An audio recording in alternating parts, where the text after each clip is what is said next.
भगवान बुद्ध जब जब अपने शिष्यों को प्रवचन सुनाते हैं और उसी वक्त कोई न कोई कहानियाँ भी अपने शिष्यों को जरूर सुनाते थे। एक बार भगवान बुद्ध आसन पर बैठे थे और अपने कुछ शिष्यों को एक कहानी सुना रहे थे।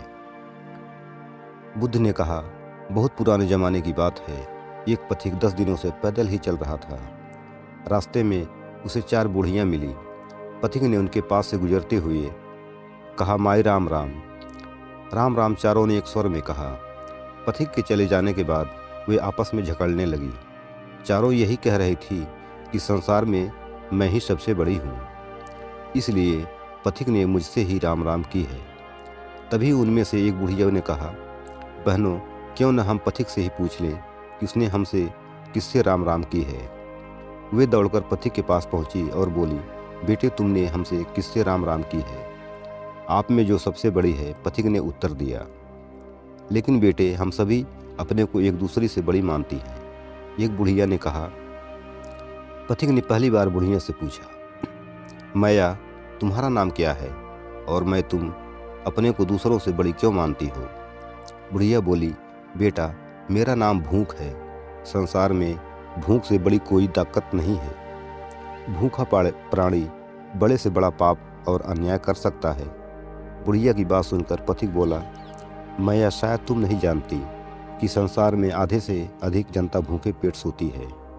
भूख आदमी की ताकत नहीं, उसकी हार है। अब पथिक ने दूसरी बुढ़िया से पूछा, मैया, आप अपने को दूसरों से बड़ी क्यों मानती हैं? बेटा, मेरा नाम प्यास है। आदमी भूखा रहकर भी 10-15 दिनों तक जीवित रह सकता है, लेकिन पानी के बिना एक दिन भी नहीं। प्यास बुझाने के लिए इंसान ने नहर, कुएं, तालाब और बांध बनवाए हैं।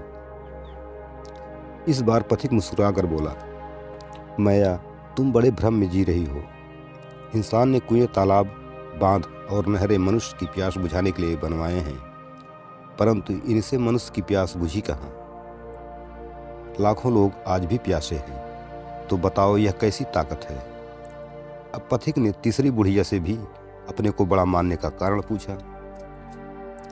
तो बुढ़िया ने कहा, बेटा, मेरा नाम नींद है। इंसान भूख और प्यास से लड़ सकता है, लेकिन नींद से नहीं।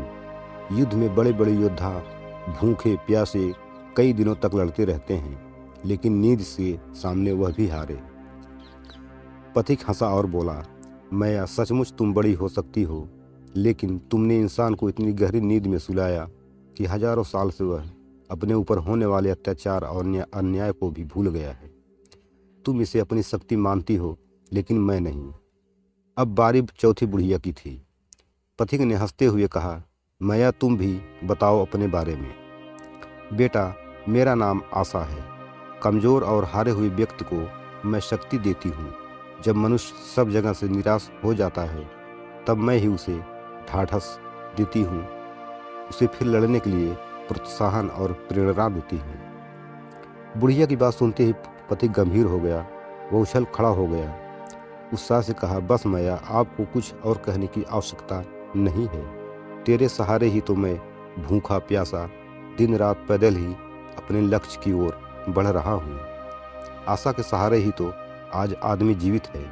वो भूखा है, नंगा है, फटे फुटपाथों पर सोता है, लेकिन आशा ही एक ऐसी शक्ति है जो उसे जीवित रखे हुए है।